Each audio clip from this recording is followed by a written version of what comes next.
Welcome back to Mr. Hunter's book reading. This is The People of Sparks, Chapter 23, titled Getting Ready for War.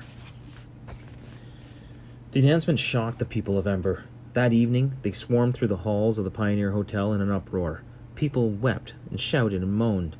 In the lobby, Dune encountered a group of people embroiled in a huge argument. "It's the fault of that Hassler boy," shouted someone. "He was the one who started the riot. He was egging people on. No, he stood up for us. He gave them what they deserved," cried someone else. "He's a troublemaker. He's a hero." Dune started up the stairs. Halfway up, he passed Lizzie. Her face was flushed with excitement. She grabbed his arm. "He won't let them kick us out," she said. "He will he?" "Will who?" said Dune. "Tick. I'm sure he'll save us. He's so brave, isn't he? He'll make them change their minds." She hurried down the stairs. It was many hours before the people went to sleep that night. The noise in the hallways went on, as someone wailed that they were all going to die, and others vowed to fight, and others gathered up their belongings and stuffed them into sacks. Sage was so frightened by what was happening that he curled up in the corner with his blanket over his head. But Dune and his father and Edward Pocket sat talking for a long time. "I don't see how we could make a town from nothing out in the empty land," said Dune. "I don't believe that they ever thought we could. We'd starve trying to do it. We can't go. They can't make us." His father, who sat leaning against the wall with his knees up, shook his head sadly. "I don't know," he said. "This weapon they have, they could use that to force us out." "But what could it be?" Dune said. "Just one weapon? I don't understand it." "To be effective," said Edward Pocket, in the most learned tone, "a weapon must come into contact with the person or persons it's used against. The question is, how can one weapon be effective against 400 people? My guess that it is something very large that could be made to fall on us and crush us." "But where could they hide it, if it's that large?" Dune asked. "It would have to be as big as a mountain." "It could be an animal," said Dune's father. "They might have in a cage in the basement of a town hall or something fierce that they would let loose on us. Or it might be something like the poison oak, only worse," said Dune. "Some sort of poison that they could spray at us." His father nodded thoughtfully. "Yes," he said, "that could be it." "But father," said Dune, "we have to fight them, don't you think? No matter what the weapon is. We can't just leave. It's so unfair." Edward Pocket, who had been sitting cross-legged on the floor, scrambled to his feet. He clenched both fists and raised them as if ready to pound someone. "I'm not leaving," he shouted. "Let them try and make me. I'll chain my leg to their big old tree." From under his blanket, Sage moaned. "Besides," Edward went on, "I have work to do here. They need me. They need all of us." He sat down again. "Probably tomorrow they'll change their minds." "I don't think so," said Dune's father. "That Ben sounded serious to me." "So what do we do then, father?" asked Dune. "We fight, don't we?" Dune's father sighed. He stretched his long legs out in front of him and stared down at his knees. "Think about what it would mean to fight," he said. "Say we barricade ourselves here in the hotel and refuse to leave.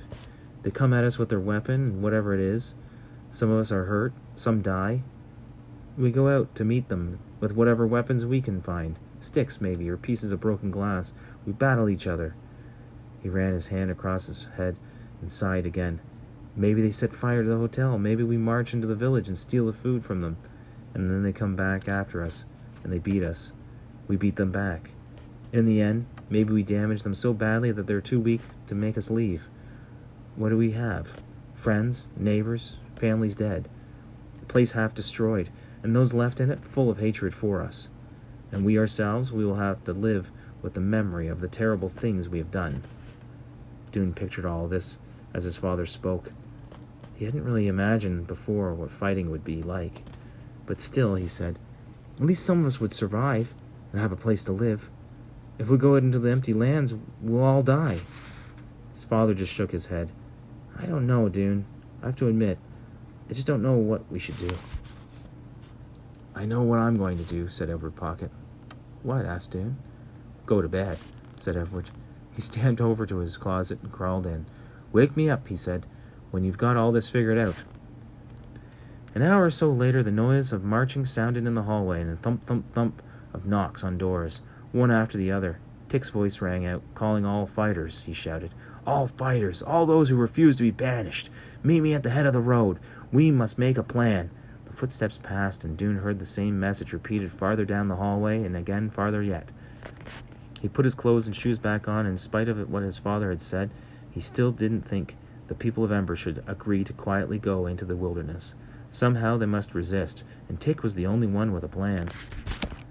The hall was full of people, a few of them murmuring quietly to each other, most of them silent. All were heading for the stairs. Outside the night was warm, but a restless wind stirred in the trees, and scraps of cloud flew across the stars. With the others, Dune headed for the meeting place. Tick stood in a patch of moonlight, the dense shrubbery behind him. When people had gathered around, he held up his rod, and all whispering died away. Listen carefully, Tick said. He spoke in a level voice, not loudly, but every word was sharp and clear. The day we've been ordered to leave, the day after tomorrow, we will assemble at dawn at the front of the hotel. Have your weapons with you. There are still many people who haven't made up their minds to fight, and few who are ready to go meekly into the empty lands, following orders. We want to change their minds. Flash your weapons. Shout your battle cry. We will not go. Remind them of the black words of the hatred scrawled on the mud on the plaza, or on the walls of our hotel, and the poison leaves on the doorsteps. We will make those cowards ashamed of their weakness. We will make them understand that obedience to evil commands is a disgrace. Most of them, maybe all of them, will join us, and once they have, we will march into the village loud and defiant and strong, and in the plaza we will confront the town leaders and make them make our demands. A few people raised their fists and shouted approval. What are our demands? Asked Dune. He was standing in front of the crowd, just a few feet from Tick. They are these, said Tick.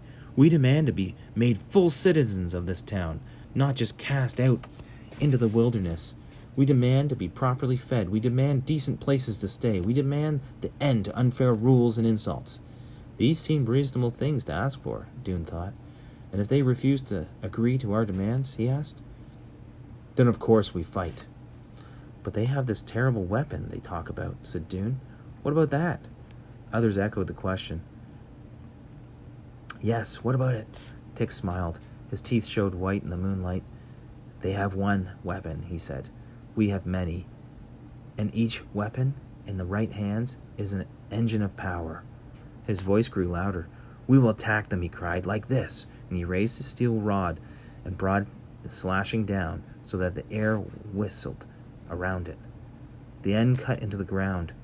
He raised it again and whipped it back and forth, striking a tree trunk so hard it gashed their bark. He whirled around and battled the bushes behind him. You cannot defeat us, he cried out, an imaginary enemy. Right is on our side. We will have your blood. We will break your bones. He went into a frenzy of stabbing and slicing, thrashing wildly among the bushes and leaves that flew and twigs snapped. Something fluttered and fell. Dune saw it. So did Tick. He stopped for a moment and glanced down. At his feet was a half-grown baby bird that must have been huddled deep within the bushes. It flopped to its side, its beak gapping. You see, Tick cried, the enemy falls at our feet. He raised his rod.